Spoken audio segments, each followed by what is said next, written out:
You remember how to do this? Mr. Chair, you got any questions before we start? No, I'll just burn it down. We'll do it live.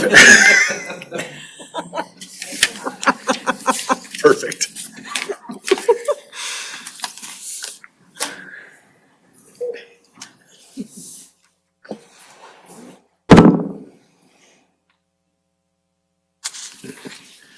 We'll call to order the February meeting of the Polk City Parks Commission. Can I have a roll call, please? Sable. Here. Turner. Here. Page. Here. Holland. Here. Jablonski.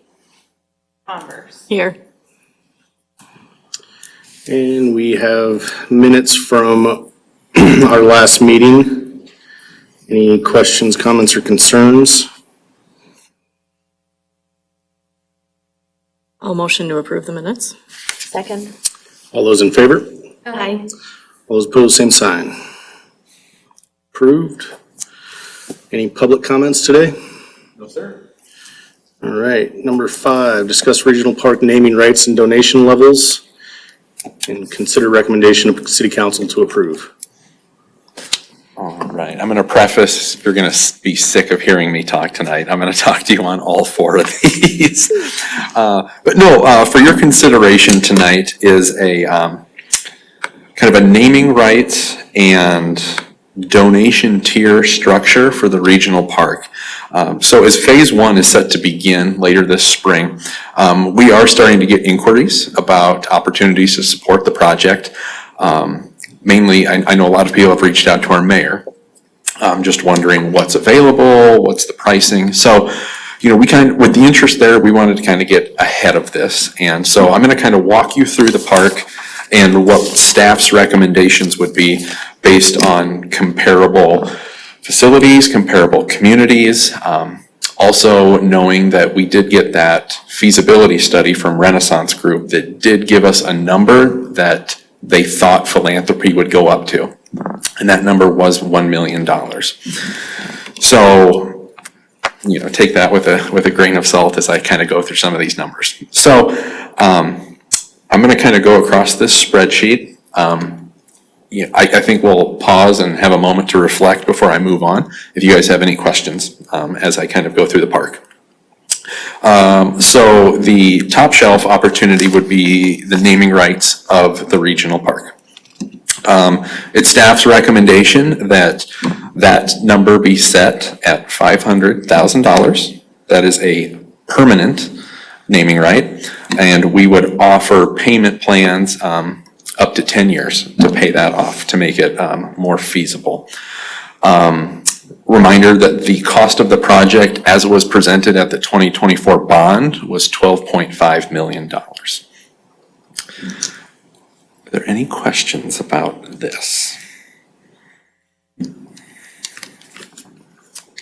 Okay. All right, these ones there's a little bit more meat on these bones to explain to y'all.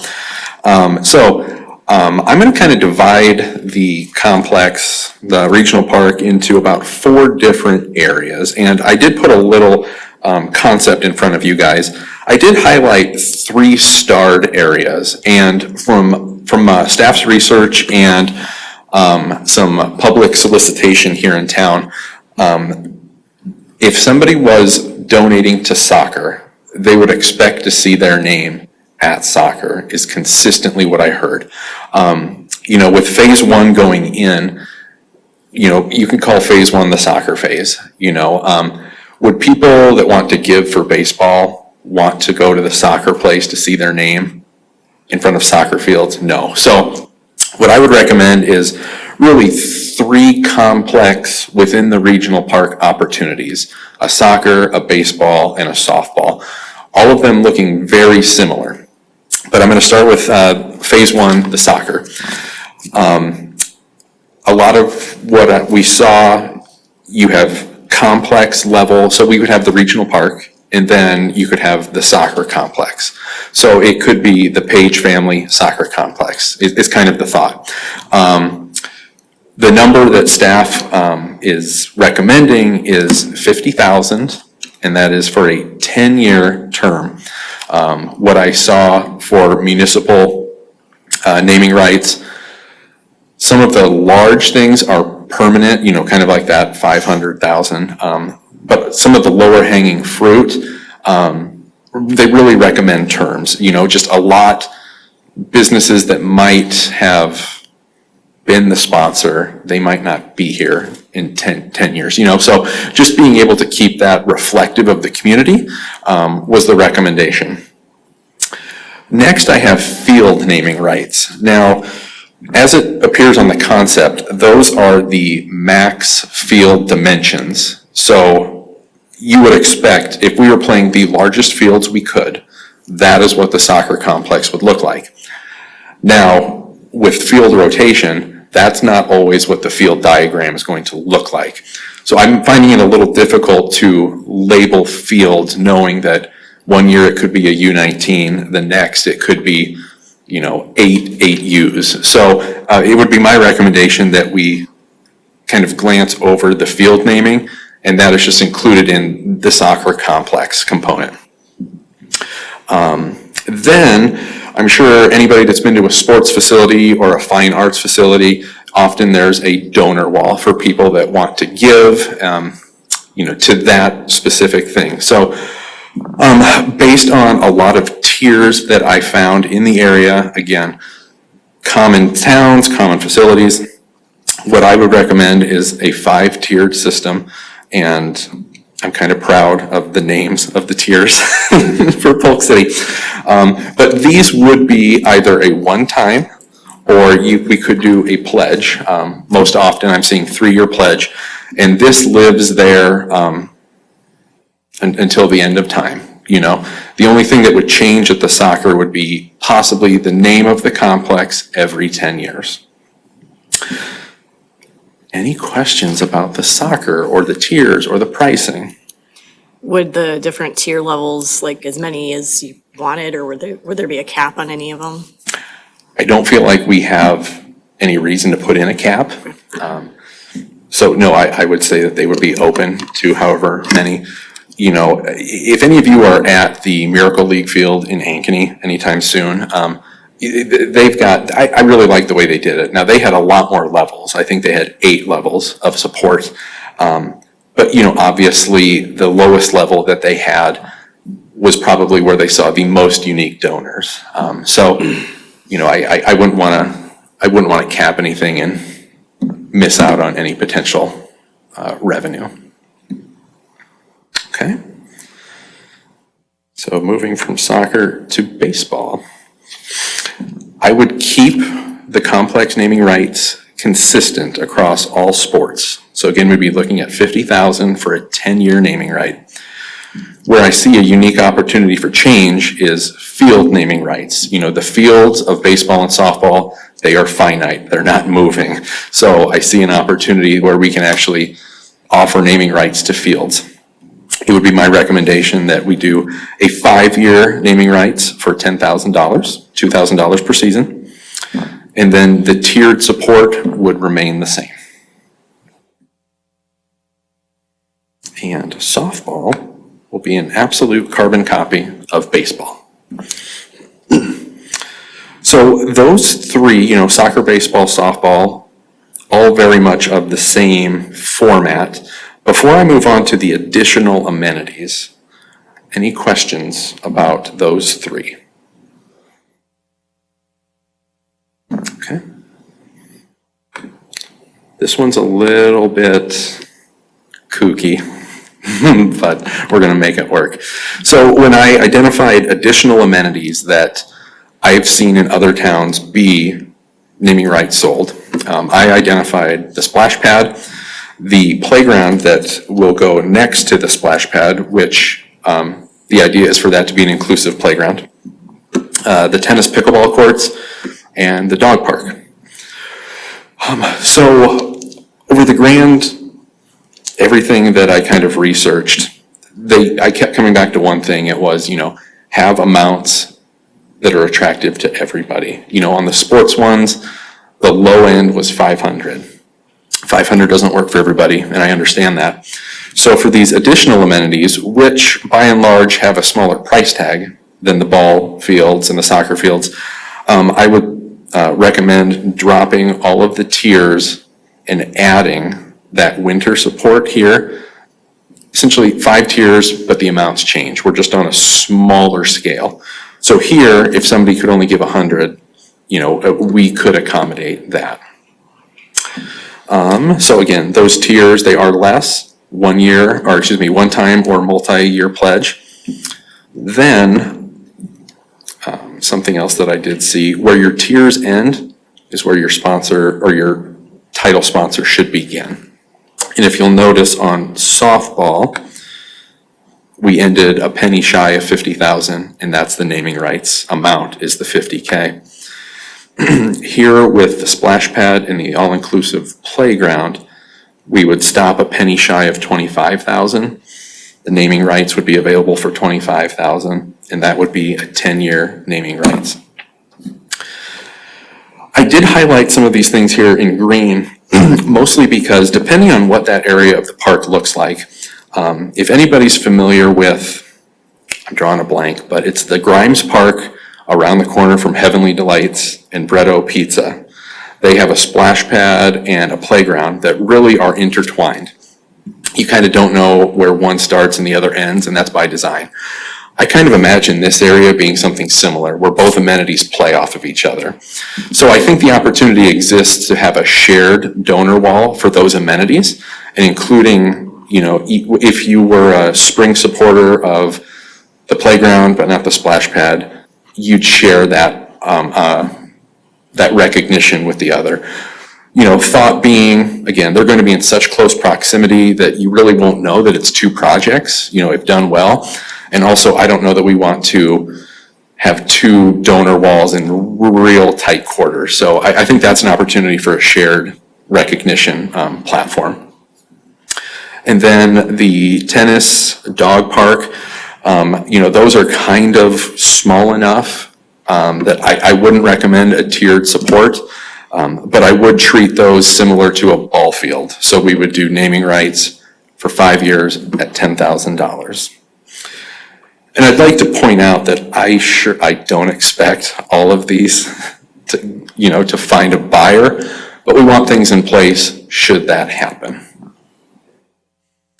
If we could sell all these, that'd be happy as a pig in mud, but at least we're prepared if somebody wants to talk to us about this. Definitely speed the timeline of the phases. Right, yes, yeah. Phase 1, we'll begin this spring, and we anticipate all fields being playable fall of '27. And then, right now, future phases, they are identified, but a timeline does not exist. But we are also very hopeful that the phase 1 really, people see it, they get excited, it kickstarts, and that future phases can happen more timely than it's taken to get to phase 1. So I would ask, do the tiers look, do they look good? Are we totally out of left field with these amounts? Do they seem fair, or what are we missing?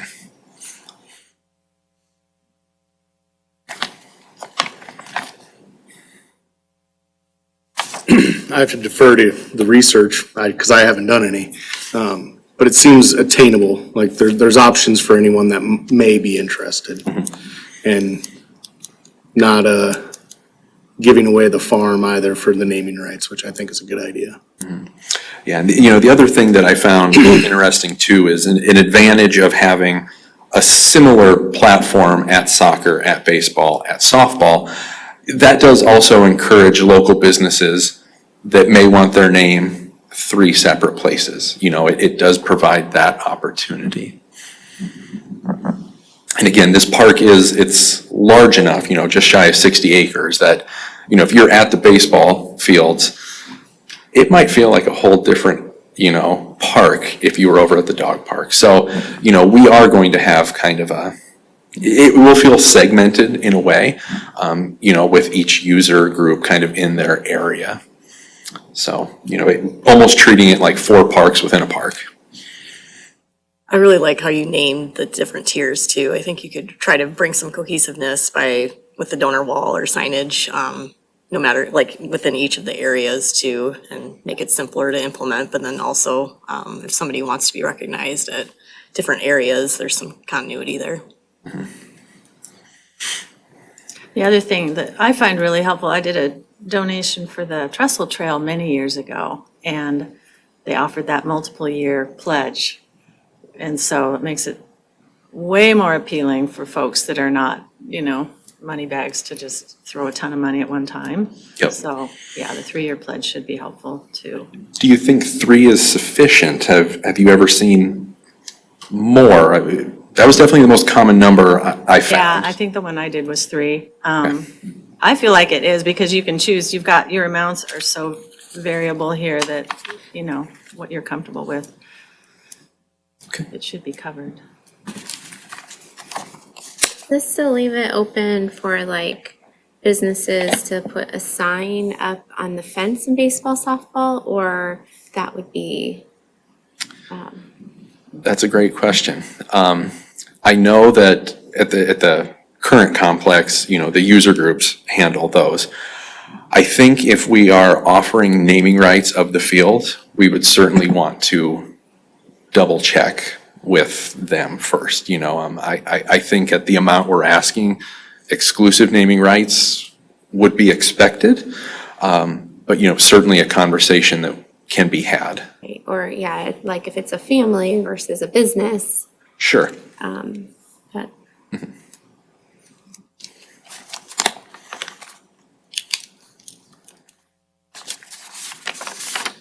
Any other comments or concerns? Do we need to vote to submit this recommendation to council? Yes, if the commission thinks it's a good approach, we would ask for a motion, a second, and a roll call if you'd like to move this on to council. A motion to approve it? I'll second. Okay, do we need to have by vote? Just all in favor. All in favor? Aye. Aye. All opposed? Same sign. Passes. All right. Agenda item 6, changes to 26 special events. Yes, so Polk City has kind of restructured and refocused their efforts. So they are now the Polk City Area Chamber of Commerce, and they are really focusing on existing businesses and making sure that our existing businesses they feel supported, there's opportunity. So part of that restructure is they're really going to take a step back from special events.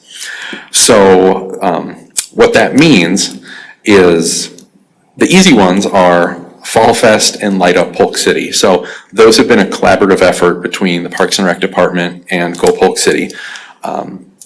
With the addition of Allison, we have no problem being the sole provider or host of those two. The others that are more of the elephants are the Four Seasons Festival and the Farmers Market. So, we have, the City of Polk City has been in discussion with the newly formed chamber. They really would like to be hands-off on those going forward. So, we are prepared to pick those up. So, at least for 2026, the Four Seasons Festival will be hosted by the Parks and Rec Department. I think going forward, after this year, there will be kind of a sit-down debrief. What did it look like, having it be staff-run? Is there an opportunity for this to be volunteer-led, similar to the 4th of July celebration in Urbandale? But just with the timing of the decision, to make sure that something was offered in 26, staff picked it up for 26. The farmer's market, that looks like that will be a forever absorption into the Parks and Rec Department. So it's exciting. There are other communities in the area that their Parks and Rec Department does handle the farmer's market. So we're definitely already reaching out to some of our colleagues, getting some resources, just preparing for that addition this summer. So wanted to let you guys know that you will see staff working a lot more closely with those events going forward. And if there's ever volunteer opportunities, I'll make sure you guys know. But no, any support as we take those on, greatly appreciated. And yeah, just know that 26 will be kind of a year of change for those things. There was a change to the Four Seasons Festival date that was kind of a big deal this last year, I know. Is that something we're gonna change going forward? So for 26, we are keeping the earlier dates that they changed to, mostly because of services acquired before they decided they didn't want to, so that we can take advantage of those.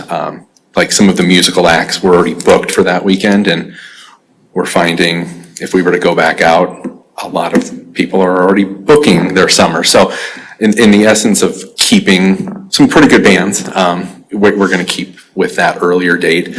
And then I think in 27, there's an opportunity to really evaluate, did the June dates work, or, should it be the July? And if that's up to the Parks and Rec Department or a newly formed volunteer committee, we'll let them make that decision.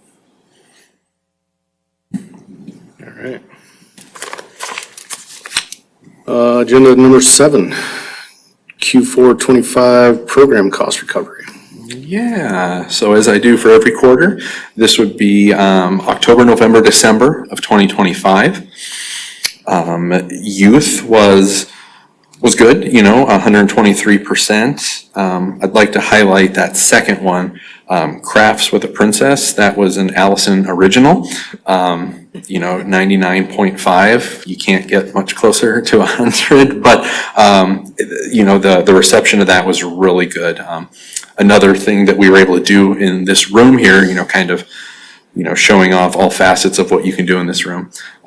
But yeah, no, that was donuts and juice and birdhouses with Rapunzel, so everybody loved it. Let's see, adult programming looked really good. That Rise and Grind, that is the morning fitness class, Tuesday through Friday, 5:30 to 6:15. They're diehards. One of them sitting up there with you. Only Tuesdays and Thursdays for me. But. So no, I mean, that has been a very consistent program. Our instructor, Angie, does a great job of acquiring new names. She's just a fantastic fitness talent. And then, we did a cornhole tournament at the Legion, another good partner that we love partnering with. And then our senior programming, we did get 2. We went to Jefferson, explored their downtown, and then we braved the cold and went to the Chris Kindle Market in December down at Principal Park. So I will point out that the cost recovery for Chris Kindle is abnormal. Normally we're looking up to 40%, but when I looked back, that was just attributed to it didn't take hardly any time in the van to get to Principal Park versus Jefferson. So we saved a lot with transportation costs there. But it was a really fun trip. And it was one of our larger too. We had 11, we offer those up to 13. That's how many spaces we have in the van. So yeah, almost filled it, and glad we kind of didn't with the amount of purchases. We wouldn't have had rooms. So that was good. That was outerwear. But no, so that was Q4 in a nutshell. It is often our smallest quarter, just as fall is going away and winter's, we're trying to find things to do inside without having, your own gym space. It can be kind of difficult to offer as much as you'd like, but no, overall staff was very pleased with Q4. Does the commission have any questions? Okay. Moving on, director's report. Right. No, number 8. Yeah, Parks and Recreation Impact Report. Yes, Sorry. yes. So this would be, we changed it to our impact report, but this would be kind of just all of 2025, what the department did. So we had over 1,000 total program participants for the first time. That has been a goal of mine for the last couple of years. And we saw a 23% increase from 24 that made that possible. So really happy. You know, I joked with Allison, you know, like she had 23 people in Crafts for the Princess, and I was like, well, I still would have got 1,000 without you, but you made it look better. But no, she's been fantastic. So, you know, some of our events on the square, we had over 200 total Movie in the Park participants, just shy of 70 Yoga in the Park participants. And we offer those free of charge through generous sponsorships to buy the movie rights for the title shown and for our fitness instructors' time. The graph that's right below the 2025, I just kind of wanted to highlight this. You know, those are registrations per program per quarter. So you can see that quarter one is our largest, and again, that is the youth basketball that we absorbed from the Comet Basketball Club. You know, we took over K through 2 basketball. This is our 3rd year of doing it. So it really changed the dynamic of what quarter one looks like for our department. Of all the programs offered, we, and special events, offered almost 600 total program hours available to the public. Some large-scale special events, RVTV came to town this year, so we had 3,000 there, 2,200 attended Fall Fest, and Light Up saw 1,800. So now those are estimations based on cell phone data, but between the 7,000 people that we brought to the square for those 3 events. So really pleased with that. You know, registrations per age group, by and large, youth is where we see the most registrations. I'd like to throw out, you know, the 908 was the number of registrations we saw, and that equated to the 1032. So that's adult registrations where you're registering a team. You know, it's only one person that's signing up, but, you know, a softball team could have 15 people. So that's kind of the discrepancy between those two numbers, where most of our programs is 1 registration equals 1 participant. And lastly, we kind of like to highlight the rentals that we do. That is a decent portion of, you know, what we do. So of 1, 2, 3, 4 of the 5 facilities that we routinely see rentals at, by and large, it's the shelter house at Miller Park. You know, we did have 10 events in this space in 2025.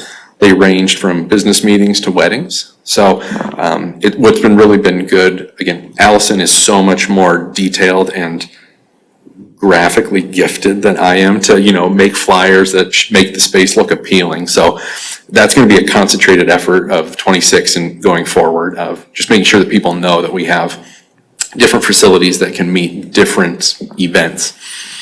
And then a further breakdown of Miller Park, just because it is so used. You know, we had 166 total uses, so, you know, just shy of 1 every other day. And, you know, private rentals being the majority of that. Next would be internal use, so when we use it for programming.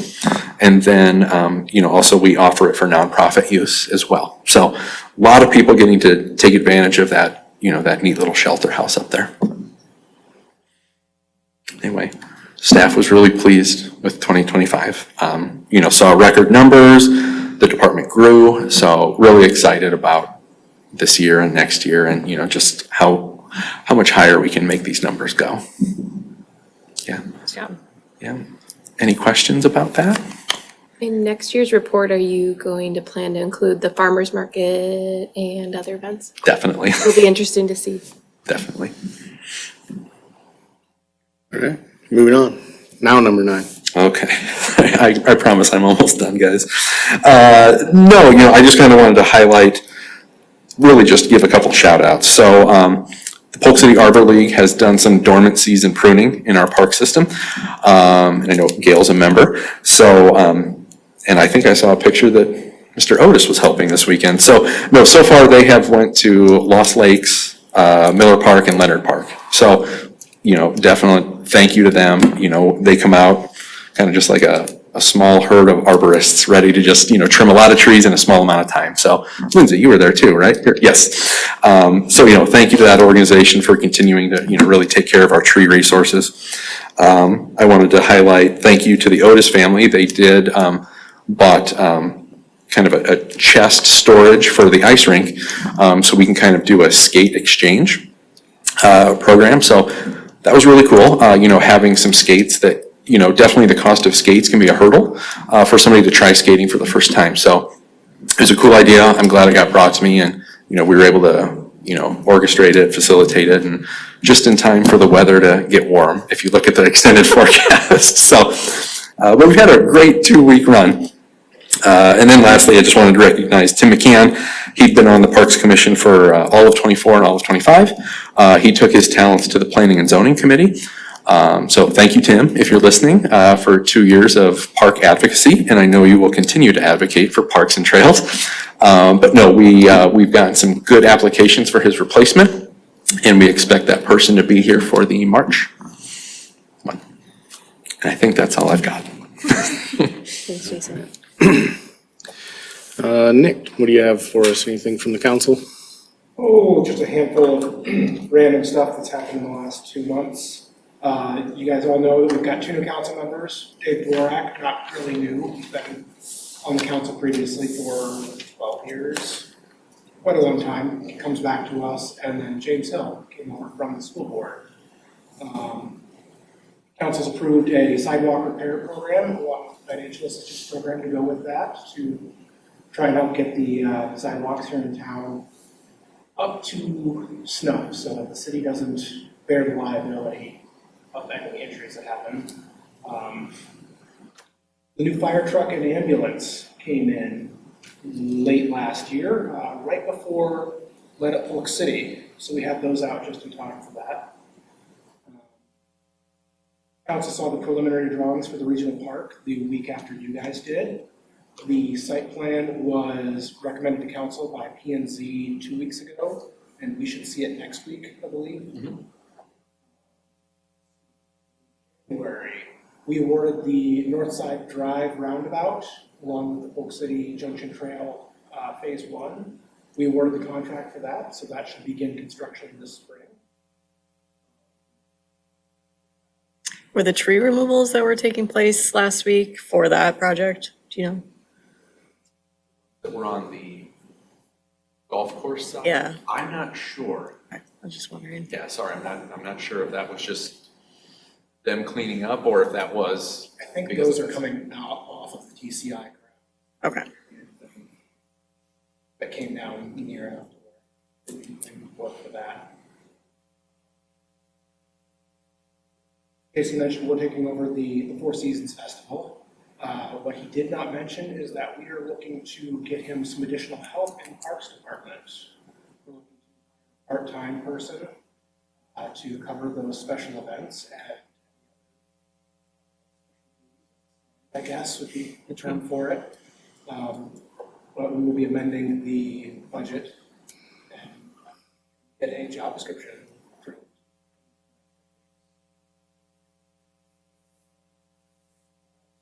North Lean 2 has come off the schoolhouse. And the reconstruction / restoration of that north side back to its original happening once the weather gets warm. I had some stuff about the budget, but my iPad decided not to save. Talk through that quickly. Coming up for the 27 budget season, which we're getting ready to go into, we've got to get our budget approved by April for the fiscal year 27, which begins at. We are looking at keeping the levy rate the same at $11 as we've had in the last several.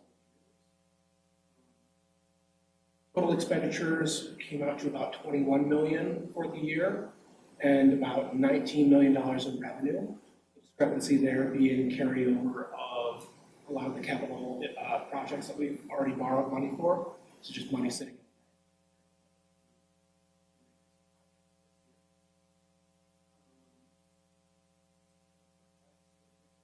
Okay, so I don't think I have anything else. Yeah. Anyone else have any particulars to discuss? Get a motion to adjourn. A motion to adjourn. I'll second.